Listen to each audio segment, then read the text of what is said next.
A quiet afternoon hung over Arunachala. The hill stood unmoving, ancient and still, as if it had witnessed countless seekers arrive with questions and leave with silence. In a simple hall at its foot, Ramana Maharshi sat, serene and unmoving, his gaze resting nowhere and everywhere at once. A seeker entered the hall. He had read scriptures, practiced meditation, and renounced distractions. Yet something essential still escaped him. His effort felt sincere, but his peace felt borrowed. After bowing deeply, he sat before the sage and spoke with honesty. "Bhagwan," he said, "I have practiced spiritual disciplines for many years. I long for liberation. I seek freedom from suffering. But a question has begun to trouble me deeply. Who is the I that seeks liberation?" Ramana Maharshi did not answer immediately. His silence was not absence but attention. The seeker felt that the question itself was being examined, not judged. After a while, Ramana spoke softly. Before asking who attains liberation, he said, "Find out who seeks it." The seeker was puzzled. "Is it not obvious?" He asked. "I am the one who suffers. I am the one bound. I am the one who wants freedom." Ramana looked at him gently. "This I that you speak of, what is it? Is it the body?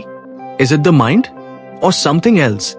The seeker replied, "I am not the body. The body changes. I observe its states. I am also not merely thoughts, for thoughts come and go." Ramana nodded. "Good. You have begun the inquiry. But do not stop with concepts. Turn your attention directly to this I that claims these observations." He explained that most seekers assume the existence of an individual self and then search for liberation for that self. But liberation, Ramana said, is not an acquisition. It is the dissolution of a false assumption. The I that seeks liberation, he said, is itself the bondage. The seeker was startled. How can that be? Without I, who practices?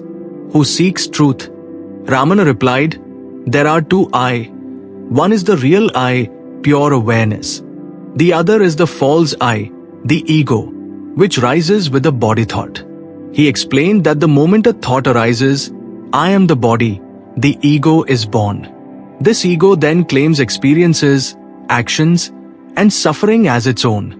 It says, "I am bound," and then begins to seek freedom. But, Ramana continued, the ego is not real. It has no independent existence. It is like a shadow that appears when light falls on a form. The seeker listened intently. "The ego exists only when you look outward," Ramana said. "When you turn inward and ask, 'Who am I?' the ego disappears. Just as a thief vanishes when searched for." The seeker asked, "If the ego disappears, what remains?" Ramana answered, "That which remains has always been there. It does not come or go. It does not seek liberation because it is never bound." He explained that liberation is not an event in time. It is the recognition of what is already true. The self does not become free. It is freedom itself. The seeker reflected. "Then why does the feeling of bondage feel so real?"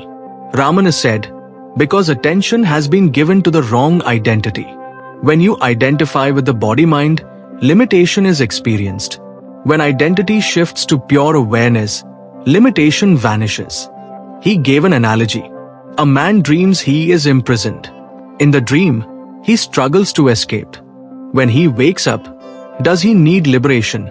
Or does he simply realize he was never bound? The seeker nodded slowly. The waking up, Ramana continued, is self-inquiry. Not repeating words, but tracing the sense of I to its source. The seeker asked, "How should I practice this inquiry?" Ramana replied, "Whenever a thought arises, ask, 'To whom does this thought arise?' The answer will be, 'To me.' Then ask, 'Who am I?' Do not answer with words. Turn attention inward." He emphasized that the inquiry is not an intellectual analysis but a direct turning of awareness toward its origin. As you persist, he said, the I thought weakens. Other thoughts subside. Eventually, The source alone remains. The seeker hesitated. Sometimes when I inquire, there is blankness. Is that the self? Ramana clarified, blankness is not the self. The self is awareness, not absence. If you are aware of blankness, then awareness is prior to it. He explained that many seekers mistake silence or stillness as realization. But true realization is unbroken awareness, whether thoughts appear or not. The seeker asked, who then is the doer of actions? Ramana said, the ego claims doership. In truth, actions happen according to nature. The self neither acts nor refrains. It simply is. When you believe, I act, you bind yourself to results. When that belief drops, actions continue, but there is no bondage. The seeker asked another question. If the ego is unreal, why does it keep returning? Ramana answered, because attention keeps returning to it. Just as a fire continues as long as fuel is added, the ego continues as long as it is believed in. He said that inquiry is the fire that burns the ego without leaving residue. The seeker then asked, is liberation gradual or sudden? Ramana replied, for the ego, it seems gradual.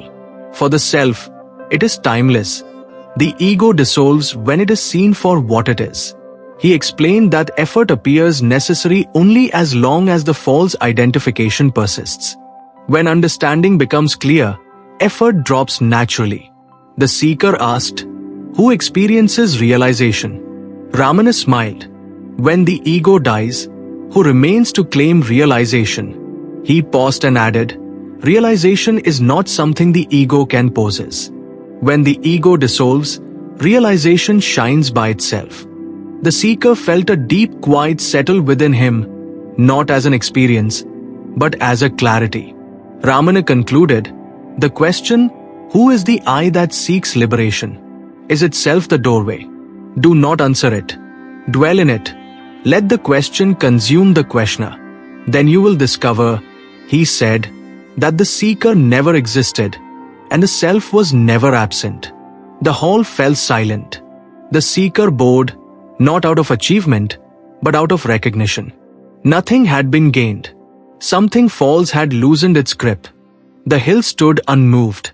Ramana sat as before, and the I that sought liberation had nowhere left to stand.